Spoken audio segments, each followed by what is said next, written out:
جی السلام علیکم ناظرین، میں ہوں ملک شفقت علی اور آپ دیکھ رہے ہیں رمضان ٹرانسمیشن۔ تو ناظرین، آج کی ٹرانسمیشن میں ہمارا ساتھ دیں گے مولانا تقی عثمانی صاحب۔ تو مولانا صاحب، سب سے پہلے تو آپ کا بہت شکریہ، آپ نے ہمیں قیمتی ٹائم دیا۔ تو ناظرین، ٹرانسمیشن کا باقاعدہ ہم آغاز کریں گے تلاوت قرآن پاک سے۔ تو چلتے ہیں مولانا کی طرف۔ جی مولانا صاحب۔ اعوذ باللہ من الشیطان الرجیم، بسم اللہ الرحمن الرحیم۔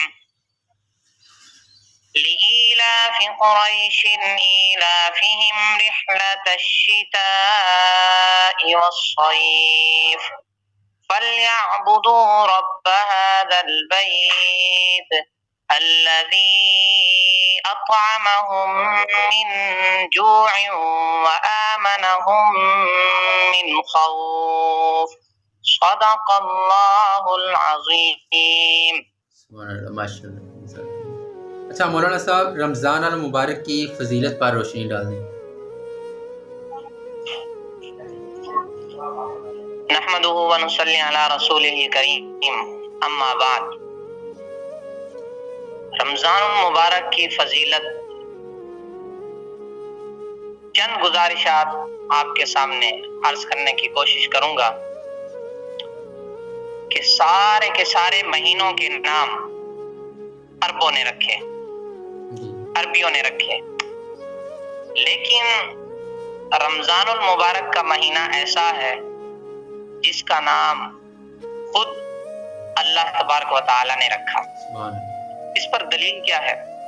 اس پر دلیل یہ ہے کہ جب کائنات کو اللہ تعالی نے ابھی تک وجود میں نہیں لائے تھے تو اس وقت اللہ تبارک و تعالی نے قرآن کریم کی تلاوت فرمائی، اور قرآن کریم کے اندر یہ تذکرہ موجود ہے، شہر رمضان الذی انزل فیہ القرآن، کہ رمضان کے مہینے میں یہ قرآن کریم یہ نازل کیا گیا۔ تو اس سے یہ معلوم ہوا کہ رمضان کا مہینہ ایسا ہے، اس کو تجویز ہی خود رب لم یزل نے کیا ہے، اور اس کی اس فضیلت سے اور بھی بہت ساری فضیلتیں نکلتی ہیں۔ مثلا یہ رمضان المبارک کا مہینہ ایسا ہے، اس مبارک مہینے میں ساری کی ساری آسمانی کتابیں یہ نازل ہوئیں، تورات، زبور، انجیل، قرآن کریم، یہ ساری کی ساری کتابیں اسی ماہ مبارک کے اندر اللہ تبارک و تعالی نے نازل فرمائی ہیں، حتیٰ کہ صحیفے، صحف ابراہیم و موسیٰ کے صحیفے جو ہیں، جو حضرت ابراہیم علیہ السلام پر، جو حضرت موسیٰ علیہ السلام پر اور دیگر انبیاء علیہ السلام پر جو نازل ہوئے، وہ بھی اس ماہ مبارک میں ہی یہ نازل ہوئے۔ اور اس کی فضیلت اور بھی آپ کیا دیکھیں گے کہ نبی علیہ السلام کا ارشاد ہے کہ اگر میری امت کو یہ پتہ چل جائے نا کہ رمضان کیا ہے اور اس میں کیا برکات ہیں اور اس میں کیا کیا رحمتوں کا نزول ہوتا ہے، تو میری امت یہ خواہش کرے کہ کاش کہ سارا سال ہی یہ رمضان المبارک۔ سبحان اللہ، سبحان اللہ۔ تو مولانا صاحب، ہم کچھ کویسچن بھی شامل کریں گے جو ہمارے ناظرین ہم سے پوچھتے رہتے ہیں وقتاً فوقتاً۔ تو سب سے پہلے سوال میں شامل کر رہا ہوں، اگر ایک بندہ صبح سحری کرتا ہے اور پھر نماز پڑھتا ہے، نماز پڑھ کے پھر وہ سو جاتا ہے اور اس نے نیت نہیں کی روزے کی، تو دن کے وقت اسے یاد آیا کہ میں نے تو نیت ہی نہیں کی، تو اس حوالے سے بھی ہمارے ناظرین پوچھیں۔ اچھا، کہ اصل نیت کا اعتبار ہوتا ہے دل کی نیت کا، کہ جو سحری کرتا ہے یہ اسی کے اندر یہ نیت پائی گئی ہے روزے کی، کہ جو روزے میں اٹھنے کی کوشش کر رہا ہے اور بھاگ دوڑ کر رہا ہے اور سحری کر رہا ہے اور وقت کی وہ ذرا دیکھ رہا ہے کہ وقت کا انتہا کب ہوگا، تو یہ اس کا بھاگ دوڑ کرنا اور اسی طرح جلدی جلدی اسی وقت کے اندر اپنی سحری کرنا اور سارے کے سارے اپنے کھانے پینے کے جو ہوں ساری کی ساری ضروریات کو پورا کرنا، یہی نیت ہے کہ اس کے اندر نیت پائی جا رہی ہے اور اثر نو نیت کی ضرورت نہیں ہے۔ اور اس کے ساتھ ساتھ آپ یہ بھی دیکھیں اگر یہ اس وقت نیت نہیں کرتا تو سحری کا وقت ختم ہونے کے بعد اس نے کچھ کھایا پیا بھی نہیں ہے تو تقریباً 9، 8، 9، 10 بجے پھر اس کو یاد آیا کہ میں نے تو نیت ہی نہیں کی تھی. کوئی مسئلہ نہیں، کیونکہ سحری کے وقت کے انتہائی وقت کے بعد سے لے کر اب تک اس نے کچھ کھایا پیا ہے نہیں، تو اب بھی یہ روزہ رکھنے کی اگر نیت کرے تو یہ نیت کر سکتا ہے، اس میں کوئی مذائقہ نہیں. تو مولانا صاحب اس میں کوئی ٹائم کا ایشو تو نہیں ہے؟ آپ نے 10 بجے کا حوالہ دیا، 10 بجے یا پھر عصر کا ٹائم ہو جائے، ظہر کا ٹائم ہو جائے، اس میں کوئی ایشو تو نہیں؟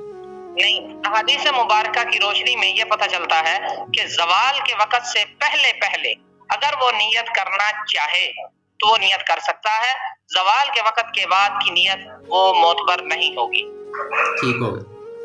اچھا، روزہ کی حالت میں حجامہ کروا سکتے ہیں؟ روزے کی حالت میں حجامہ جی کروا سکتے ہیں، اس میں کیا حکمت ہے؟ ٹھیک ہو گیا. تو روزہ کی حالت میں اگر ناک سے خون آ جائے تو اس سے روزہ؟ ناک سے؟ جی بالکل ناک سے. جی کوئی حرج نہیں، اس سے روزہ نہیں ٹوٹتا. نکسیر پھوٹ جائے نا، اس سے روزہ نہیں ٹوٹتا. جی. اچھا، اگر دانتوں سے خون آ جائے؟ کوئی حرج نہیں ٹوٹتا اس سے بھی. ٹھیک ہو گیا. تو روزہ کی حالت میں غیر ضروری بال کٹوا سکتے ہیں یا خود کاٹ سکتے ہیں؟ غیر ضروری بال کٹوانا؟ جی بالکل. جی کٹوا سکتے ہیں، کوئی حرج نہیں. تو روزہ جو ٹوٹتا ہے نا تو اس کا ایک اصول ذہن میں رکھیں، ناظرین کو بھی بتانے کی کوشش کروں گا کہ جو چیز معدے تک پہنچے اور جو چیز دماغ تک پہنچے تو روزے کی حالت میں تو اس سے روزہ فاسد اور ٹوٹ جاتا ہے. ٹھیک ہے. تو مولانا صاحب یہاں پر ایک چھوٹی سی بریک لیتے ہیں، بریک کے بعد ہم واپس آتے ہیں. آپ کا کندھا جام ہے؟ گردن میں درد رہتا ہے؟ مسلسل سر درد رہتا ہے؟ ہاتھ پاؤں سون ہو جاتے ہیں؟ گھٹنوں میں درد رہتا ہے؟ جسم میں کڑاؤ رہتا ہے؟ لچک یا حرکت میں کمی آ گئی ہے؟ جوڑوں سے آوازیں آ رہی ہیں؟ کمر درد، شیاٹیکا اور موہروں میں درد یا گیپ ہے؟ شوگر کنٹرول میں نہیں رہتی؟ گردہ میں درد ہے یا پھر پتھری ہے؟ جگر اور معدہ کام نہیں کر رہا؟ حافظہ کمزور ہو گیا ہے؟ سائے نظر آ رہے ہیں؟ پرانا بخار ہے، کھانسی ہے یا پھر پرانا زکام ہے؟ عورتوں اور مردوں کے پوشیدہ امراض اور اس کے علاوہ آپ کسی بھی جسمانی تکلیف میں مبتلا ہیں اور سالوں سے پین کلر انجیکشن اور مہنگی ادویات کھا رہے ہیں مگر پھر بھی کوئی واضح فرق نہیں پڑا تو آج ہی کلینک پر تشریف لائیں یا آن لائن تشخیص کروائیں، بغیر سرجری کے کامیاب علاج کروائیں. ہمارے پاس ہیں ماہر امراض دماغ، اعصاب، نفسیات، معدہ، جگر اور گردہ کی ٹیم جو عرصہ دراز سے خدمت خلق میں مصروف ہے. تو ابھی وقتی ادویات اور انجیکشنوں کو بائے بائے کریں، فون اٹھائیں، کال کریں اور چیک اپ کے لیے ٹائم لیں. 03020888191 یونیک کلینک نزد آرم والا بائی پاس ساہیوال. جی تو ناظرین ویلکم بیک. اچھا مولانا صاحب، میرا اگلا سوال آپ سے ہے، اگر روزہ کی حالت میں بھول کر کوئی چیز کھا پی لیں تو اس سے روزہ فاسد ہو جائے؟ روزے کی حالت میں بھول کر کوئی چیز کھا لی جائے یا پی لی جائے تو اس سے روزہ فاسد نہیں ہوتا، کیونکہ سرور کائنات صلی اللہ علیہ وسلم کے فرمان کا مفہوم یہی ہے کہ جی اس بندے کو اللہ تعالیٰ نے کھلایا ہے اور اللہ نے ہی پلایا ہے تو اس کا روزہ باقی رہا، اس کا روزہ نہیں ٹوٹا. ٹھیک ہو. تو عورتوں کے متعلق بھی ہمارے پاس کچھ کویسچن آئے ہیں تو اس پر بھی بات کر لیتے ہیں. کیا حیض سے روزہ ٹوٹ جاتا ہے؟ جی اگر عورت روزے دار ہو تو حیض اگر اس کو آ جائے تو وہی روزہ اس کا ٹوٹ جائے گا. البتہ وہ بقیہ دن وہ رہے گی تو یعنی روزے داروں کی طرح ہی رہے گی، کھانے پینے میں احتیاط کرے گی، البتہ وہ اس کا روزہ نہیں ہوگا. تو بقیہ دن وہ روزے داروں کی طرح ہی گزارنے کی کوشش کرے گی. وہ روزہ ٹوٹ گیا اور جب بعد میں جب وہ پاک ہو جائیں گی تو پھر وہ اپنے روزے کی قضا کریں گی، اسی روزے کی قضا کریں گی جو روزہ ان کا پورا نہیں ہوا تھا. تو جو روزے رہ گئے ہیں اس دوران ان کے حوالے سے کیا حکم ہے؟ ظاہر ہے کہ جتنے دن وہ ناپاک رہے گی، یعنی جتنے اس کی عادت ہو، حیض کے ایام ہو، بس اوقات 7 دن کی عادت ہوتی ہے، 8 دن کی، اس کی کم از کم مدت 3 دن ہے اور زیادہ سے زیادہ 10 دن ہے.